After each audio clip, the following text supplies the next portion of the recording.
Indie. Ange, New Rochelle. No You know what I doubt. mean? Yeah. Speaking of Ange, Speaking Angela, of Ange, we're going to talk about money matters tonight and why money matters or don't matter in this day and time being an indie creator. All right? And I've written down some points that I wanna go through that I feel like are very important in the way that I do things. And maybe some people can relate, maybe they're not. We can discuss and stuff like that. The game has changed a lot since I first came into it. I got started around 1989. So back in those days, a couple years ago. Yeah, not bad. You know what I mean? You know, maybe a generation and a half or so. You know what I'm saying? Give or take. Yeah. Sophomore status now. Right.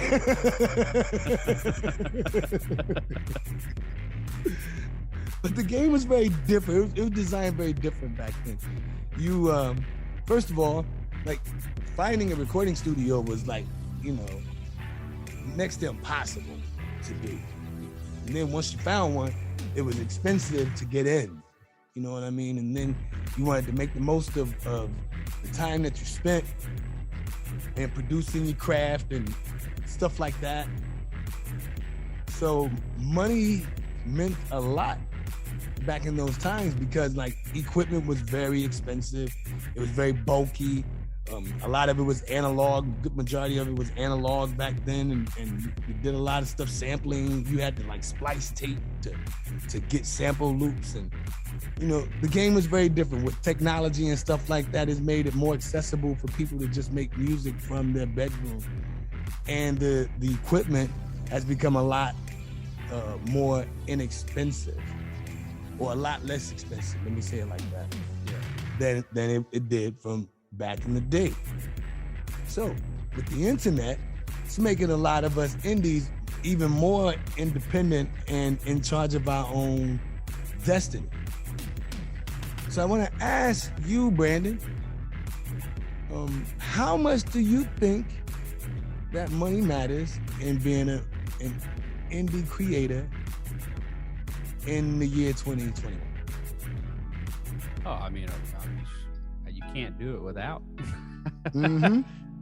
Like just from an indie standpoint. I mean, the first time that I heard of an indie artist, it was Mac Miller. Yeah. I was in college, and I had a couple friends that were really big into him. And one of my friends like played some of his songs, and I was like, "Oh, this is really cool. This is cool. I like this. Who is this guy?" And he told me who the Mac Miller, whatever. Mm-hmm. And so I looked him up, and he was an indie artist. He made all this stuff like he was in high school, making hip hop records, at his house or a friend's house or whatever. He had music videos online. He had like 1 million followers on social media. Right. Like there was no label backing him up. And I think he ended up signing to a label at some point. Yeah. But his career started out of his backpack. And he had to pay for all of that. Yeah. And if it's your boy that's putting the beat together and your homeboy that's making the music video or whatever, you can save some money that way, but you still got to front the cash. You can't do it for nothing. And he invested in himself, and he became Mac Miller, a household name. Rest in peace. Rest in peace. You know what I mean? So yeah, I mean, it's very important. If no one's signing a check for you, you're not doing it unless you're signing your own. Bingo. Which brings me to my first talking point. When we think about creatives, being creatives, we have to think what I think of it in terms of it's a business and not a job. You know what I mean? And there is a difference. The job is somewhere where you go and you clock in and you expect the check after you do your work. A business is more so something that you have to invest in. What are your thoughts? Yeah, I mean, a job is something, like you said, where you show up at a certain time and they pay you to do all the work. There's somebody else that's running that business. and has said, hey, I think you can do this job for you, so we're going to pay you and you're going to do exactly what we tell you to do. And then, you can quit if you don't like it, or, if you do a good job and you bring in more business, then we'll hire somebody just like you and they'll work, right, and we'll pay them as well. But also, like you said, with a business, I mean, if you're running that business, it's up to you to make that money. Oh yeah. Oh yeah. I mean, I'm probably not the greatest employee in the world. There's been many times. There's been many a times that I have shown up for work and I've done, everything that I'm supposed to do.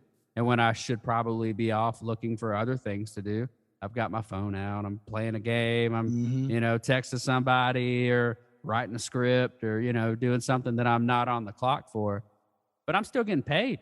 Right. I'm still on the clock. Yeah.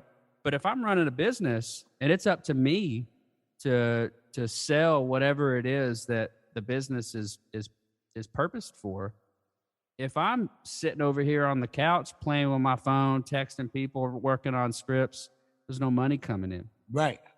Like over the weekend, I did a tally of